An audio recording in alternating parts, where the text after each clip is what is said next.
सबैजनालाई हार्दिक नमस्कार, स्वागत छ यतिखेर यस भिडियोमा। आज पनि कुराकानी गर्न उपस्थित भएको छु नेपाली क्रिकेटको बारेमा।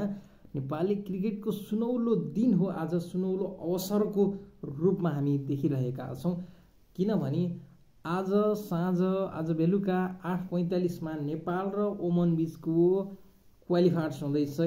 वर्ल्ड कपको लागि क्वालिफायर्सको दोस्रो अन्तिम खेल आज हुँदैछ।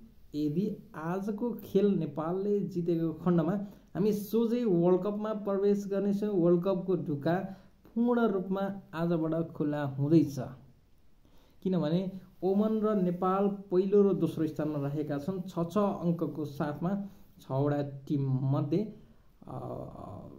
पराजित नभइकन दुवै टिम अपराजित यात्रामा सँगै रहेका छन्। रन रेटको आधारमा मात्र नेपाल अहिले दोस्रो स्थानमा रहेको छ र ओमन पहिलो स्थानमा रहेको छ।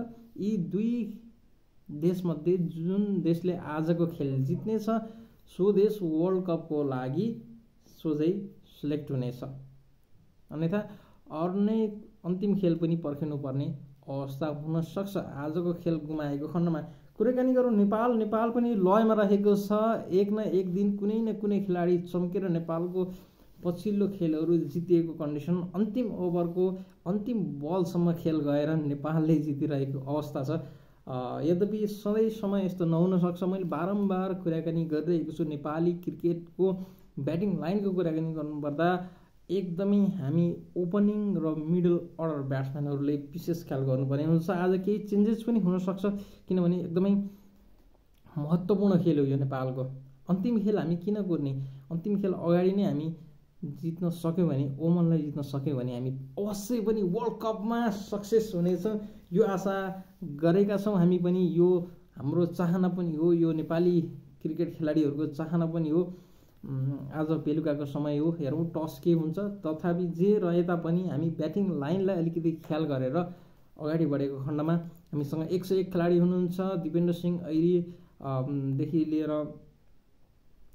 सन्दीप लामिछाने देखि ओपनिङ पनि राम्रै चलिरहेको हामी देख्न सक्छौँ बेला बेलामा।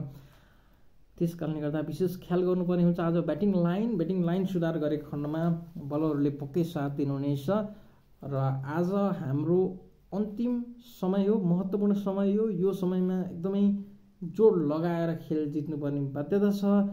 आज हामी धेरै नेपालीले सपोर्ट गरिरहेका छौँ। तसर्थ ओमन पनि कमजोर छैन, धेरै पटक T20 खेलिरहेको देश हो। हामीसँग धेरै खेलहरू खेलिरहेको देश हो ओमन।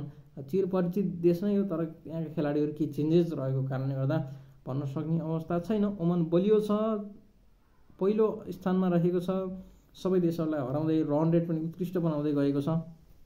आजको सवाल भनेको रन रेट भन्दा पनि विनको सवाल हो। हामी जित्न चाहन्छौँ, जित्छौँ पनि, यो आशा गरौँ। सबै नेपालीले एकदमै फुल सपोर्ट गर्नुहोला, नेपाल भनेर कमेन्ट गर्नुहोला। हामी जितेर सबैलाई वर्ल्ड कपको ढोकालाई पूर्ण रूपमा खुला गर्दैछौँ। लगभग खुला, आधा त खुला, आधाभन्दा बढी खुला भइसकेको छ। पूर्ण खुला गर्नलाई आजको म्याच जित्नै पर्नेछ। आजको म्याच जितेको खण्डमा हामी वर्ल्ड कपमा सोझै प्रवेश गर्नेछौँ। यो जानकारी तपाईँहरूलाई गर्न चाहन्छु। ओमनको ब्याटिङ लाइनको कुराकानी गरौँ। ओमनको ब्याटिङ लाइन एकदमै राम्रो छ, एकदमै सर्वोत्कृष्ट ब्याटिङमा गइरहेका छन् भने स्पिनरहरूको बलिङ पनि त्यस्तै छ ओमनको।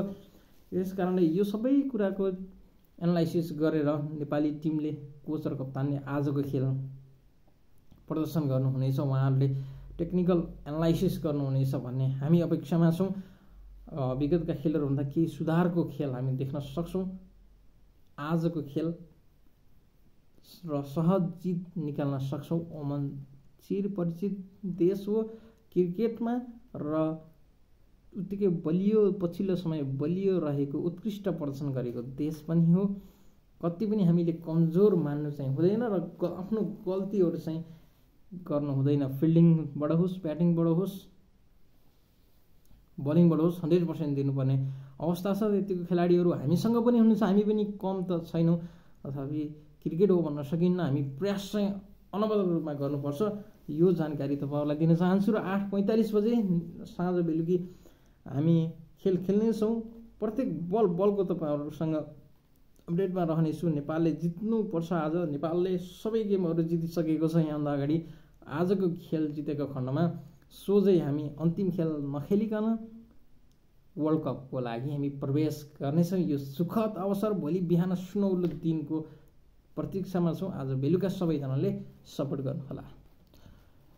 त्यसैले कारणले गर्दा आज ओमनसँगको खेल निकै कडा हुने गर्छ, किनभने ओमन पनि मात्र एक खेलको पर्खाइमा छ। ओमनले पनि खेल जिते खण्डमा सोझै प्रवेश गर्नेछ।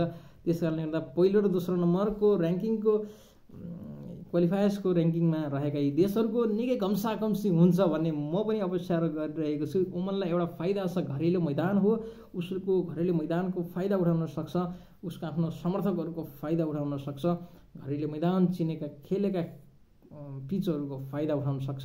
तर समर्थकमा भने नेपालको पनि कमी छैन हजुर। नेपालकी समर्थक नै उत्तिकै हामी गइरहेको देख्न सक्छौँ। आज त्यो समर्थक अझै बलियो हुन सक्ने अनुमान पनि छ। यद्यपि हामी जित्नै पर्ने दबावमा पनि छौँ, किनभने अन्तिम खेलमा हामी किन जाने। अन्तिम खेल नगइकन हामी यही खेलबाट जित्यौँ भने, सहज जित निकाल्न सक्यौँ भने वर्ल्ड कप पक्का गर्नेछौँ। यो आशा अपेक्षा रहेको छ। सबैजनाले एकदमै सपोर्ट गर्नुहोला, सबैजनाले लाइभ हेरेर साथ दिनुहोला है त। आज हामी जित्नै पर्ने दबावमा छौँ। एकदमै खुसीको समय तपाईँहरूलाई बाँड्नका लागि फेरि पनि आउनेछु। ओमनसँगको खेल 8:45 बजे सबैजनाले हेर्नुहोला है त। यो भिडियोमा पनि सबैजनाले नेपाल नेपाल भनेर कमेन्ट गर्नुहोस्। हामी पक्कै जित्नेछौँ। सबैमा सेयर गर्नुहोला। एकदमै खुसीको खबर पनि निकै छिटो सुन्न पाउनेछौँ। लगातार दोस्रो पटक नेपाल वर्ल्ड कपमा खेल्ने चाहना आज सहजै पुरा गर्नेछ भन्ने हामी सबैको चाहना हो। भिडियो हेर्नुभयो सबैजनालाई धेरै धेरै धन्यवाद।